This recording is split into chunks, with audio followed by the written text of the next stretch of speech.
Assalamualaikum warahmatullahi wabarakatuh. Prof hadir kembali dengan kisah Yu Legend, si anak SMA mantan tentara bayaran. Bagi teman-teman yang baru saja bergabung, silakan ke halaman utama channel untuk melihat playlist Yu Legend dari episode pertama. Jadi, langsung saja siapkan bantal, mulai rebahan, dan simak kisahnya. Beberapa hari kemudian, hidup Legend kembali seperti biasa. Hari itu, skuad mabar makan bersama di markas.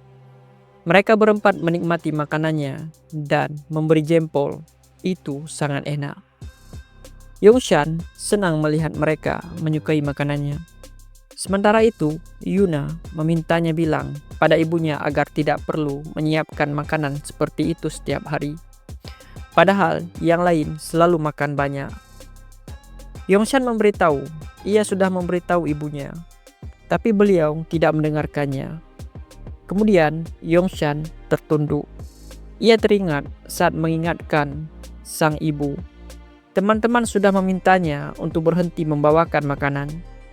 Mereka merasa tidak enak. Ibunya tersenyum, berkata mereka adalah teman anaknya. Mungkin saja ia berhenti kalau bekalnya tidak dimakan. Tapi Yongshan bilang mereka makan dengan lahap. Yongshan menghela nafas. Dia tidak bisa membujuk dan hanya bisa mengiyakan. Ibunya lalu berkata, ia pasti tidak tahu belakangan ini dirinya terlihat lebih ceria. Itu terjadi berkat mereka. Dan membuat bekal hanya satu-satunya yang bisa dilakukannya. Ditambah melihat wajah ceria anaknya, membuatnya semakin ingin berbuat lebih untuk mereka. Yongshan kemudian memberitahu mereka. Ibunya bilang beliau senang menyiapkan makanan untuk mereka. Yang lain mendadak terdiam. Yuna tersenyum, memintanya menyampaikan terima kasih pada beliau. Yongshan mengiyakannya. Sepulangnya dari markas, Yongshan mematung melihat ibunya dibentak. Para berandal protes, mengatakan ada rambut dalam makanannya. Sang ibu membalas, rambut itu mirip rambutnya. Si berandal kembali membentak. Dia kesal karena disalahkan. Ibu Yongshan tidak bisa membantah dan berjanji akan mengganti makanannya. Tapi si berandal menolak. Dia sudah tak berselera. Dua orang gadis yang lewat berbisik. Mereka kesal dengan tingkah para berandal yang seenaknya. Sebelumnya, mereka juga begitu. Yongshan tak sengaja mendengar itu. Ia lalu melihat berandal itu memesan menu lain. Sekilas, ia teringat saat bertanya apa yang ingin dilakukannya. Sang ibu menyangkal beliau hanya ingin membesarkan anaknya dengan baik. Tiba-tiba saja, Yongshan menerjang ke arah berandalan itu.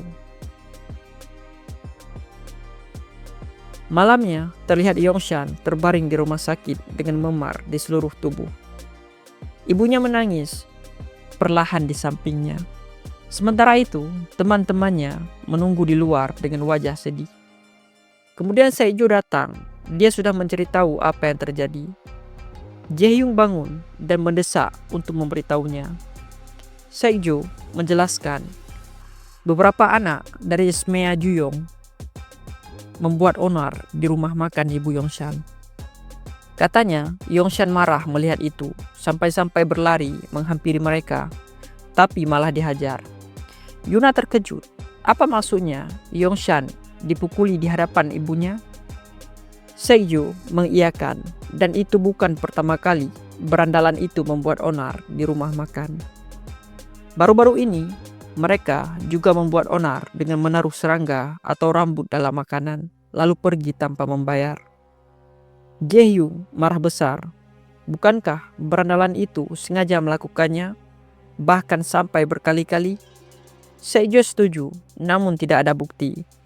Mereka murid di sekitar sana, jadi ibu Yongshan hanya membiarkan mereka pergi karena tidak mau membuat keributan. Masalahnya adalah begitu mengurus satu, dua dari mereka, anak-anak lain datang membuat masalah. Hyuji penasaran. Dia dengar para bajingan itu sudah dibawa ke kantor polisi. Apa yang terjadi pada mereka? Seiyu membalas, mereka baru saja dibebaskan. Salah satu orang tua bajingan itu menyewa pengacara dan mengancam akan menuntut Ibu Yongshan karena masalah rambut dan serangga dalam makanan yang dijualnya. Mereka mengajak berdamai. Ibu Yongshan sangat marah.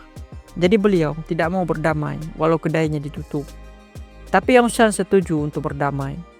Katanya dia tidak mau kedai ibunya ditutup. Mereka semua terdiam. Tiba-tiba, Lejin meminta Seokyu mencarikannya seragam sekolah bajingan itu. Seokyu terlihat bingung, tapi ia melihat Lejin serius. Jaehyu dan Hyunjin tahu itu, lalu ikut menawarkan diri. Besoknya, siswa Smea Juyong terkejut melihat skuad mabar tiba di sana. Lejin bersama 3 temannya tiba di Smea Juyong. Meski biasanya Seokyu akan menghentikan Lejin, tapi kali ini ada satu alasan yang membuatnya mau membantu. Dan walau masalah kali ini terselesaikan, berandalan itu bisa saja kembali menyusahkan Ibu Yongshan di kedainya. Lejin mengangguk. Ia mengerti.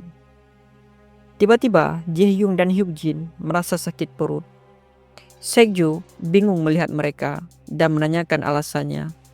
Namun ia menyadari sesuatu.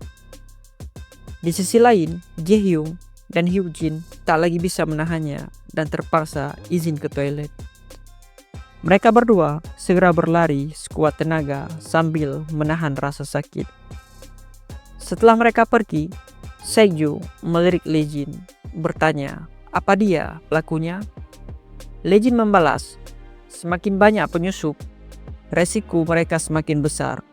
Lagi pula, ia sudah mendapatkan lokasi target. Mereka bisa langsung menyelesaikannya dan pergi dari sana. Seokyu menatapnya aneh, tak percaya Lejin memberi teman mereka obat pencahar. Padahal ia bisa membicarakannya dengan mereka. Lejin beralasan mereka sangat bersemangat dan tidak mau melewatkan kesempatan ini. Seokyu mengingatnya, lalu berjanji akan merahasiakan soal obat pencahar. Lejin mengangguk, tanda percaya. Sementara itu, para berandal sibuk membahas kedai makan di kelas. Salah satu mereka melihat kedai itu ditutup saat berangkat sekolah. Sekarang mereka harus mencari tempat makan gratis yang baru. Dan mereka penasaran apa harus membayar kompensasi karena sudah menghajar bajingan kemarin. Ketua berandal mengatakan tidak perlu. Dia sudah menghubungi bibinya melalui pengacara. Jika mereka dituntut, dia akan membuat kedai itu ditutup karena selama ini makanan mereka ada rambut dan kecoa. Agar bisa mencari nafkah, bibi pemilik kedai tidak akan bisa menuntut mereka. Temannya tertawa, dia benar-benar anak setan. Kemudian pintu kelas dibuka. Lejin dan Seokyu sudah tiba. Tanpa basa-basi, Lejin menghantam kepala satu berandal. Ia lalu menghampiri meja dan menendang yang lain sampai terbang menghantam meja. Melihat temannya dihajar, berandal itu bangun, tapi dia malah ditinju. Dalam sesaat, hanya tersisa si ketua yang gemetar. Kemudian berandal lain menerobos masuk. Si ketua menyuruh mereka menghabisi Lejin. Namun Seokyu dengan sigap menghajar mereka. Meski kalah jumlah, ia dengan mudah melumpuhkan mereka semua. Si ketua bertanya-tanya siapa bajingan di depannya. Ia lalu bangkit ingin menghajarnya. Lejin menghindari serangan itu dan meninju dagu, membuat lawannya meringis. Si ketua berteriak, bertanya alasan dia melakukan ini. Lejin menatapnya dingin, lalu memperingatkan untuk tidak pernah datang lagi ke kedai di depan. Hal yang sama juga berlaku untuk teman-teman berandalnya. Si ketua akhirnya tahu, tapi Lee Jin sudah bersiap mematahkan tangannya. Ia kemudian mengancam, bagaimanapun caranya ia akan mencari dan menghancurkan hidup si bajingan dan juga kedai itu. Lee Jin tak menjawab dan mematahkan jarinya, membuat ketua berandal berteriak kesakitan. Lee Jin lalu memintanya untuk menjawab. Sebelum Lee Jin mematahkan jari lainnya, ketua berandal itu menjerit, memohon ampun dan bersumpah tidak akan kembali ke kedai di depan. Lee Jin menatapnya tanpa ekspresi. Berandalan itu berurai air mata, bersumpah akan melarang anak buahnya menginjakkan kaki di sana lagi. Akhirnya, Lee Jin melepaskan genggamannya dan perlahan bangkit. Ketua berandal memejamkan mata, tetapi ternyata Lee Jin memilih untuk pergi. Saekjo mengikuti dan memberitahu bahwa mereka hanya butuh waktu 7 menit. Setelah mereka pergi, para berandalan yang terluka mulai bangkit dengan rasa sakit di seluruh tubuh. Ketua berandalan merasa kesal, namun segera menyeringai licik. Larangan Lee Jin untuk tidak mendekati kedai itu pasti ada kaitannya dengan sang pemilik kedai.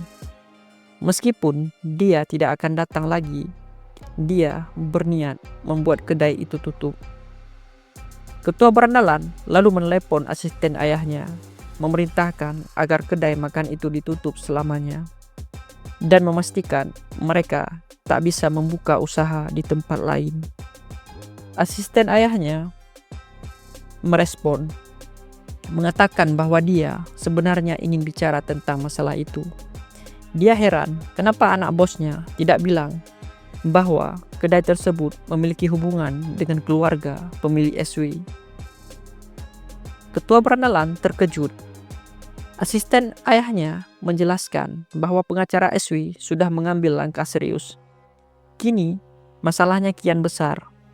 Pihak SW bahkan telah mewawancarai saksi mata yang mengungkap bahwa si ketua sendiri yang menaruh kecoa dan rambut di makanannya. Mereka juga tidak akan mendiamkan insiden penyerangan kemarin yang membuat ayahnya yang bekerja di SW dalam posisi sulit. Ketua berandalan tampak bingung. Asisten ayahnya menjelaskan bahwa ayahnya telah pergi untuk meminta maaf langsung pada pemilik kedai makan dan anaknya. Sementara itu, ayah ketua berandalan bergegas ke rumah sakit dan membungkuk minta maaf. Di luar, Yuna tak tahu harus berkata apa. Tapi ia bangga temannya telah menangani situasi ini dengan sangat baik. Hyujin dan Jaehyung merasa malu karena sebenarnya mereka tidak melakukan apapun. Yuna bingung mengingat mereka pergi bersama. Lee Jin mengingatkan bahwa tadi mereka memiliki urusan mendesak. Hyujin dan Jaehyung tak bisa membantah. Tak lama kemudian, ayah ketua berandalan keluar dari ruangan, terkejut melihat Yuna di sana, lalu membungkuk dan pergi. Kemudian, Ibu Yongshan memanggil, mengatakan bahwa Yongshan mencari mereka. Mereka berlima segera masuk ke kamar rawat untuk menjenguk. Yongshan bertanya, yang tadi itu karena perbuatan mereka, kan? Tidak mungkin orang kaya seperti itu meminta maaf pada orang sepertinya. Jaehyung dengan tenang menjawab bahwa itu adalah hal yang wajar, karena anaknya telah membuat masalah. Yongshan tertunduk, mengatakan sampai pagi ini mereka masih mengancamnya melalui pengacara. Tetapi tiba-tiba mereka tidak hanya mau membayar tagihan rumah sakit, tetapi juga memberi kompensasi atas kerusakan toko ibunya. Saat Yongshan bertanya kenapa sikapnya berubah, orang itu menjawab bahwa anaknya memang bersalah dan berjanji akan datang lagi bersama anaknya. Yongshan berterima kasih pada temannya. Wajah ibunya yang semula muram kini tampak lebih baik. Meski tak mengatakannya, ia tahu ibunya merasa terbebani dengan kemungkinan tak bisa membuka kedai lagi. Sekali lagi, ia mengucapkan terima kasih. Yuna tersenyum, mengatakan bahwa tak perlu ada ucapan terima kasih di antara teman. Jaehyung setuju. Lagi pula, selama ini dialah yang mengurus kekacauan Yuna di dalam game. Ucapan itu membuat Yuna marah. Sementara Yongshan hanya tersenyum melihat mereka. Sekilas, mereka semua tampak bahagia. Pagi itu, seperti biasa, Legend berlari pagi hingga tiba-tiba dihentikan oleh seseorang. Orang itu menunjukkan kartu identitasnya, Detektif Go In-wook. Detektif itu lalu meminta Legend menunjukkan KTP atau kartu pelajarnya karena ia masih tampak muda. Legend menjawab bahwa ia tak membawanya karena hanya keluar untuk olahraga. Detektif pun mengajaknya untuk ikut ke kantor polisi. Ya, maka berakhirlah kisah You Legend pada hari ini. Min Prof pamit undur diri. Sekian. Assalamualaikum warahmatullahi wabarakatuh.